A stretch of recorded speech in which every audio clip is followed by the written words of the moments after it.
दोस्तों नमस्कार, स्वागत है एक बार फिर से आज की बड़ी और ताजा खबरों में। बस आपसे निवेदन है कृपया वीडियो को लाइक कर दें, चैनल को सब्सक्राइब करें और घंटी बटन भी दबा दें। ये पहली बड़ी खबर है। कांग्रेस विधायक दल की बैठक में बड़ा प्रस्ताव पास। कांग्रेस विधायकों ने मल्लिकार्जुन खड़गे को दिया मुख्यमंत्री चुनने का अधिकार। आपको बता दें कि कांग्रेस विधायक दल की बैठक में एक लाइन का प्रस्ताव पारित करते हुए पार्टी के राष्ट्रीय अध्यक्ष मल्लिकार्जुन खड़गे को विधायक दल का नेता यानी मुख्यमंत्री चुनने का अधिकार दे दिया गया है। कांग्रेस पार्टी के प्रदेश अध्यक्ष डीके शिव कुमार और मुख्यमंत्री पद के सबसे प्रबल दावेदार सिद्धारमैया बेंगलुरु के सांग्री-ला होटल में कांग्रेस विधायक दल की बैठक में शामिल हुए। इस दौरान वहां होटल के बाहर मौजूद सिद्धारमैया और डीके शिव कुमार के समर्थकों ने अपने अपने नेता के समर्थन में जमकर नारेबाजी की। आपको बता दें कि फिलहाल कांग्रेस विधायक दल की बैठक में प्रस्ताव पारित करते हुए कांग्रेस विधायकों ने मल्लिकार्जुन खड़गे को मुख्यमंत्री चुनने का अधिकार दे दिया है। अब मल्लिकार्जुन खड़गे कर्नाटक का नया मुख्यमंत्री खुद चुनेंगे।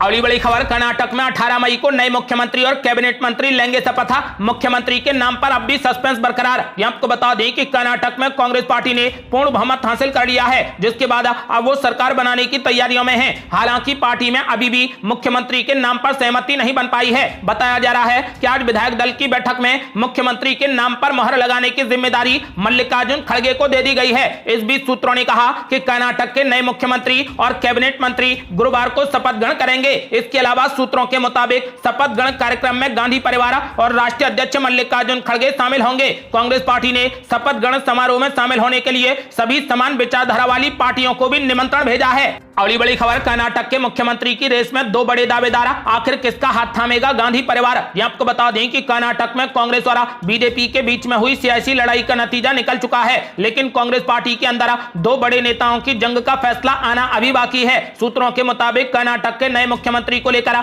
सिद्धारमैया और डीके शिव कुमार के बीच में कड़ा मुकाबला चल रहा है। दोनों ही नेता मुख्यमंत्री पद पर प्रबल दावेदारी पेश कर रहे हैं। फैसला कांग्रेस पार्टी के अध्यक्ष और गांधी परिवार को ही करना है। अब सवाल यह है कि मुख्यमंत्री पद पर दो हाथ में गांधी परिवार आखिर किसके साथ है। आपको बता दें कि फिलहाल ऐसा माना जा रहा है कि सिद्धारमैया कर्नाटक के मुख्यमंत्री पद को लेकर सबसे प्रबल दावेदार हैं। फिलहाल विधायक दल की बैठक में सर्वसम्मति से एक प्रस्ताव पारित किया गया है। सभी विधायकों ने मिलकर यह प्रस्ताव पारित किया है कि मुख्यमंत्री चुनने की जिम्मेदारी मल्लिकार्जुन खड़गे की है, यानी कि मल्लिकार्जुन खड़गे खुद ही कर्नाटक के नए मुख्यमंत्री के नाम पर मोहर लगाएंगे। आपको बता दें कि ऐसा माना जा रहा है कि मल्लिकार्जुन खड़गे और गांधी परिवार मिलकर सिद्धारमैया के नाम पर मोहर लगाएंगे। लेकिन देखना यह होगा कि सिद्धारमैया ही मुख्यमंत्री बनते हैं या फिर कांग्रेस आलाकमान और मल्लिकार्जुन खड़गे मिलकर डीके शिव कुमार को मुख्यमंत्री बनाएंगे। आपका क्या मानना है, इस बार डीके शिव कुमार या सिद्धारमैया दोनों में से मुख्यमंत्री कौन होगा? अपनी राय हमें वीडियो लाइक कर कमेंट बॉक्स में जरूर दें।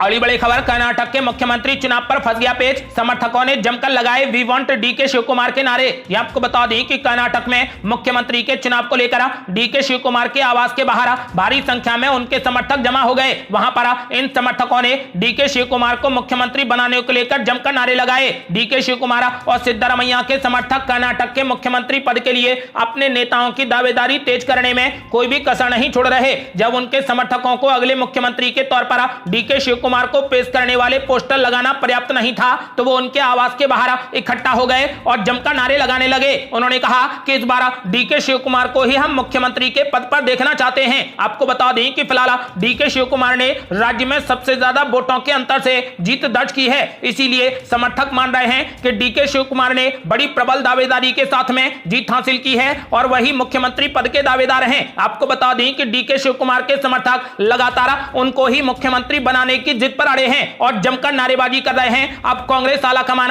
और मल्लिकार्जुन खड़गे को फैसला करना है कि आखिर मुख्यमंत्री किसे बनाया जाए। अगली बड़ी खबर, राजनीतिक पंडितों ने कर दिया बड़ा ऐलान। कहा यदि पीएम नरेंद्र मोदी इतने कठिन प्रयास नहीं करते तो कर्नाटक में भाजपा मात्र 50 सीटों पर ही सिमट जाती। आपको बता दें कि एकमात्र दक्षिण राज्य कर्नाटक में सत्ता में रही बीजेपी की एक बड़ी हार के बाद लुटियंस दिल्ली में राजनीतिक पंडितों का कहना है कि अगर पिछले पखवाड़े में पीएम नरेंद्र मोदी ने लगातार कठिन प्रयास नहीं किया होता तो भाजपा कर्नाटक में मात्र 50 सीटों पर ही सिमट जाती। निवर्तमान मुख्यमंत्री बसवराज बोम्मई ने 2 साल से कम समय तक कुर्सी पर रहने के बाद बीजेपी की हार की जिम्मेदारी का दावा किया। बहरहाल अब पार्टी में यह महसूस किया जा रहा है कि पूर्व मुख्यमंत्री और कांग्रेस पार्टी के दिग्गज नेता सिद्धारमैया की जन अपील और लोकप्रियता के आगे उनका कोई भी मुकाबला नहीं था। पीएम नरेंद्र मोदी का तूफानी प्रचार अभियान केवल भाजपा की सीटों को विनाशकारी से सम्मानजनक में बदल सका। पार्टी को इस बात से भी सुकून मिल सकता है कि उसका वोट शेयर 36% पर बरकरार है, लेकिन 40 सीटों का नुकसान उसे चिंता में डाल देगा।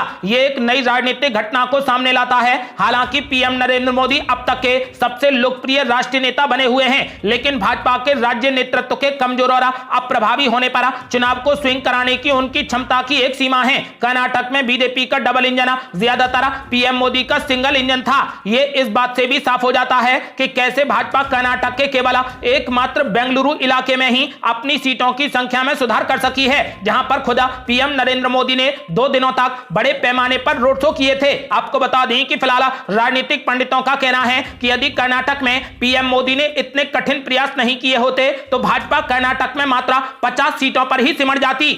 अगली बड़ी खबर, कर्नाटक में 200 से ज्यादा सीटों पर चुनाव लड़ी आम आदमी पार्टी, सभी की जमानत हो गई जब्त, नोटा से भी कम मिले वोट। ये आपको बता दें कि कर्नाटक विधानसभा चुनाव के नतीजे आ गए। कांग्रेस पार्टी ने 135 सीटें जीतकर बंपर जीत हासिल की। उधर बीजेपी और जेडीएस दोनों की सीटें कम हुई हैं। राज्य में इस बार भी प्रमुख तौर पर 3 दल कांग्रेस, बीजेपी और जेडीएस ही चुनावी मैदान में थे, लेकिन आम आदमी पार्टी समेत कई अन्य दलों ने भी चुनाव लड़ा था। कर्नाटक के नतीजों में आम आदमी पार्टी को सिर्फ 0.58% वोट हासिल हुए हैं। सभी सीटों पर आम आदमी पार्टी के उम्मीदवारों की जमानत जब्त हो गई है। आम आदमी पार्टी ने पिछले कुछ सालों में कई विधानसभा चुनाव लड़े हैं। पिछले साल हुए गुजरात चुनाव में आम आदमी पार्टी ने ठीक ठाक प्रदर्शन किया था। इससे पूरी आम आदमी पार्टी में उत्साह था, जिसके परिणाम स्वरूप आम आदमी पार्टी ने कर्नाटक विधानसभा चुनाव में भी अपने उम्मीदवार उतारे थे। हालांकि इस चुनाव में आम आदमी पार्टी की बुरे तरीके से हार हुई है। पार्टी ने कुल 224 विधानसभा सीटों वाले कर्नाटक में 208 सीटों पर अपने उम्मीदवार खड़े किए थे।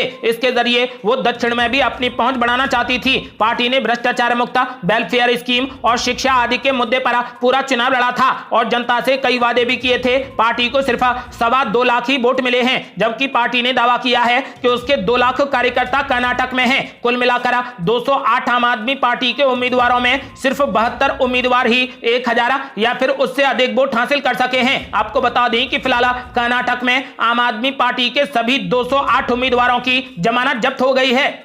अगली बड़ी खबर, कर्नाटक में कांग्रेस पार्टी के लोकल कैंपेन ने नेशनल मुद्दों पर चला दिया बुलडोजर। ये आपको बता दें कि कर्नाटक विधानसभा चुनाव के नतीजों में बीजेपी को 66 सीटें मिली हैं। कर्नाटक दक्षिण भारत का एकमात्र राज्य था जहां पर बीजेपी की सरकार थी, लेकिन वहां पर भी बीजेपी को करारी हार का सामना करना पड़ा। राज्य इकाई के नेताओं ने कहा कि स्थानीय मुद्दों की कमी, पार्टी में स्थानीय मजबूत चेहरों की कमी की वजह से पार्टी प्रदेश में चुनाव हार गई। आपको बता दें कि वहीं कांग्रेस पार्टी ने राज्य में कई लोकल कैंपेन चलाए, साथ ही बीजेपी का प्रचार केवल राष्ट्रीय नेताओं से की गई रैलियों पर ही केंद्रित था। कर्नाटक में प्रधानमंत्री नरेंद्र मोदी ने 20 से अधिक रैलियां की और गृह मंत्री अमित शाह ने 30 से अधिक रैलियां की। इसके अलावा पार्टी अध्यक्ष जेपी नड्डा और उत्तर प्रदेश के मुख्यमंत्री योगी आदित्यनाथ ने भी राज्य में जमकर प्रचार किया। पीएम नरेंद्र मोदी ने मतदाताओं से द केरला स्टोरी फिल्म देखने का भी आग्रह किया और बजरंग दल के खिलाफ कांग्रेस पार्टी के प्रस्ताव को बजरंग बली के अपमान के रूप में पेश करने की मांग की, लेकिन ये सब भी मतदाताओं को समझाने के लिए काफी नहीं था।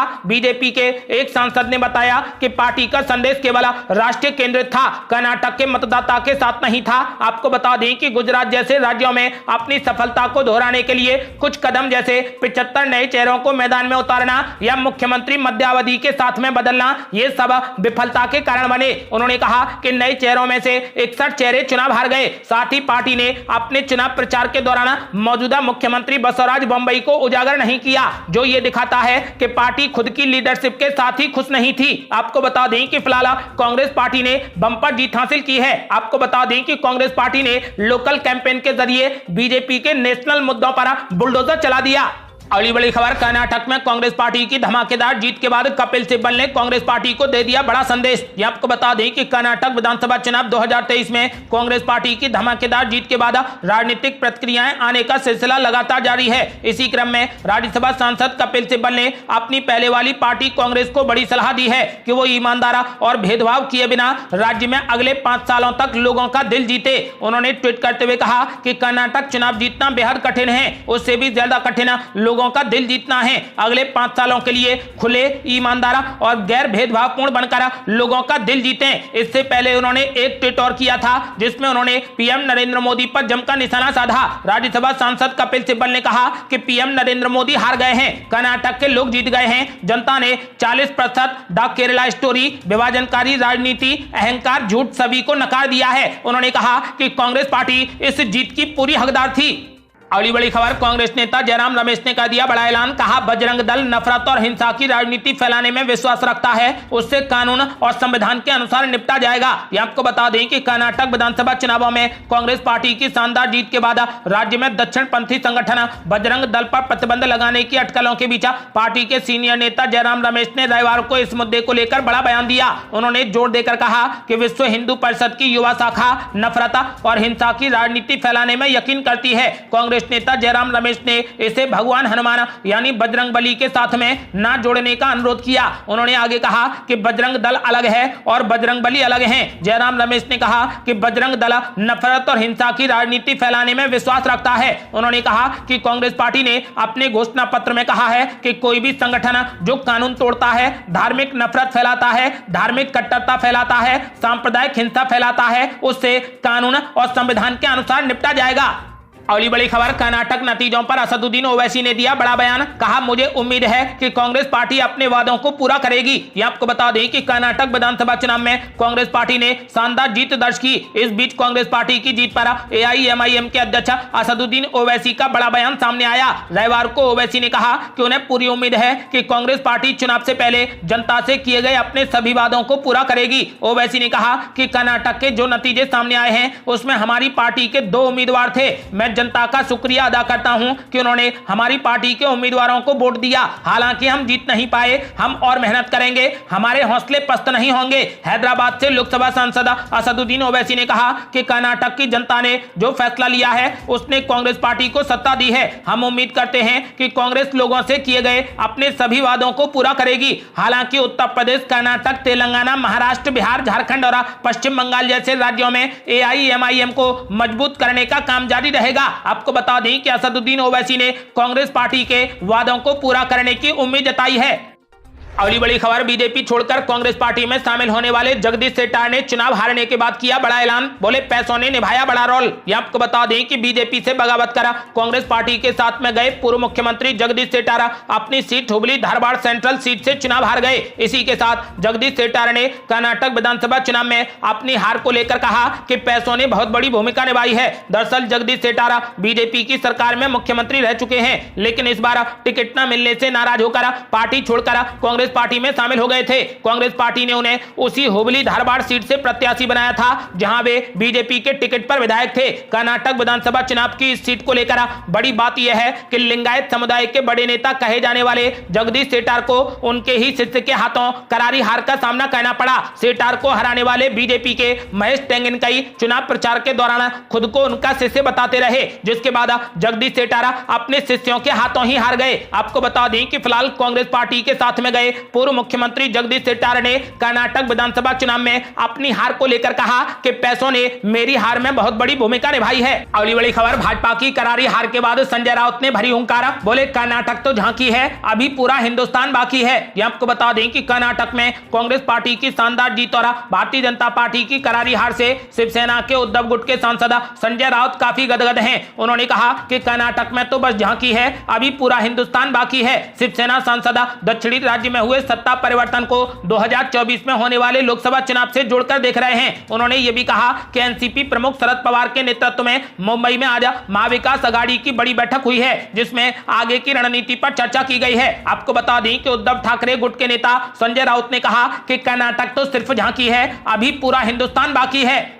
अगली बड़ी खबर, अशोक गहलोत ने बीजेपी पर बोला जबरदस्त हमला। कहा जनता ने स्पष्ट कर दिया है कि हनुमान सबके हैं, बीजेपी को मिला करारा जवाब। ये आपको बता दें कि कर्नाटक चुनाव में कांग्रेस पार्टी को मिली प्रचंड जीत के बाद राजस्थान के मुख्यमंत्री अशोक गहलोत ने बड़ा बयान दिया। अशोक गहलोत ने कर्नाटक चुनाव में कांग्रेस पार्टी के बेहतर प्रदर्शन के लिए बधाई देते हुए कहा कि जनता ने यह स्पष्ट कर दिया है कि हनुमान सबके हैं। अशोक गहलोत ने आरोप लगाया कि बीजेपी की ओर से जिस तरीके का षड्यंत्र रचा गया, कर्नाटक की जनता ने उसका तगड़ा जवाब दिया है। राहुल गांधी के मामले का जिक्र करते हुए अशोक गहलोत ने कहा कि पहले स्टे लगाया गया, फिर हटाया गया और सुनवाई हुई। कर्नाटक की जीत से उत्साहित अशोक गहलोत बोले कि राहुल गांधी को सदन में बोलने नहीं दिया गया, फिर सदन से निलंबित कर दिया गया। कर्नाटक की जनता ने इसका और अन्य मुद्दों का बीजेपी को करारा जवाब दिया है। अगली बड़ी खबर, जंतर मंतर पर पहलवानों का लगातार प्रदर्शन जारी। पहलवानों ने स्मृति ईरानी समेत बीजेपी की महिला सांसदों को लिखा खुला पत्र। यह आपको बता दें कि जंतर मंतर पर पिछले 22 दिनों से धरने पर बैठे पहलवानों ने केंद्रीय मंत्री स्मृति ईरानी समेत बीजेपी की महिला सांसदों को खुला पत्र लिखा है। इस पत्र के जरिए पहलवानों ने महिला सांसदों से समर्थन मांगा है, जिससे कि ब्रजभूषण शरण सिंह के खिलाफ कड़ी कार्रवाई हो सके। आपको बता दें कि पहलवानों ने कहा कि बेटी बचाओ बेटी पढ़ाओ का नारा लगाने वाली ये महिला सांसद हमारे दुख में भी शामिल हों और हमारा साथ दें। इतना ही नहीं, 16 मई को देश भर के जिला मुख्यालयों पर एक दिन के सत्याग्रह करने की मांग भी की गई है। जंतर मंतर पर प्रेस कॉन्फ्रेंस को संबोधित करते हुए विनेश फोगाट ने कहा कि यहां पर धरने पर बैठे हुए आज हमें 22 दिन हो गए हैं, लेकिन अब तक बीजेपी से कोई हमारे पास नहीं आया है, कोई महिला सांसद नहीं आई हैं। जो लोग बेटी बचाओ बेटी पढ़ाओ का नारा देते हैं वो लोग हमारे इस दुख में शामिल नहीं हुए हैं। उन्होंने कहा कि सोमवार को हम बीजेपी की महिला सांसदों को ओपन लेटर लिख रहे हैं, हमारे पहलवान उनके घर पर लेटर पहुंचाएंगे। उन्होंने बीजेपी की महिला सांसदों से अपने प्रदर्शन में शामिल होने की अपील की और जल्द से जल्द उन पर कड़ी कार्रवाई की मांग की। आपको बता दें कि महिला सांसदों ने ब्रजभूषण शरण सिंह की तुरंत गिरफ्तारी की मांग की है। ये थी अब तक की बेहद बड़ी खबरें। आपका क्या मानना है? क्या कर्नाटक में सिद्धारमैया मुख्यमंत्री बनेंगे या फिर डीके शिव कुमार? अपनी राय हमें वीडियो लाइक कर कमेंट बॉक्स में जरूर दें। ऐसी ही ताजा और न्यू अपडेट जानने के लिए हमारे चैनल को लाल बटन दबाकर सब्सक्राइब करें और घंटी बटन भी दबा दें। जल्दी मिलते हैं बड़ी अपडेट के साथ, तब तक के लिए जय हिंद जय भारत।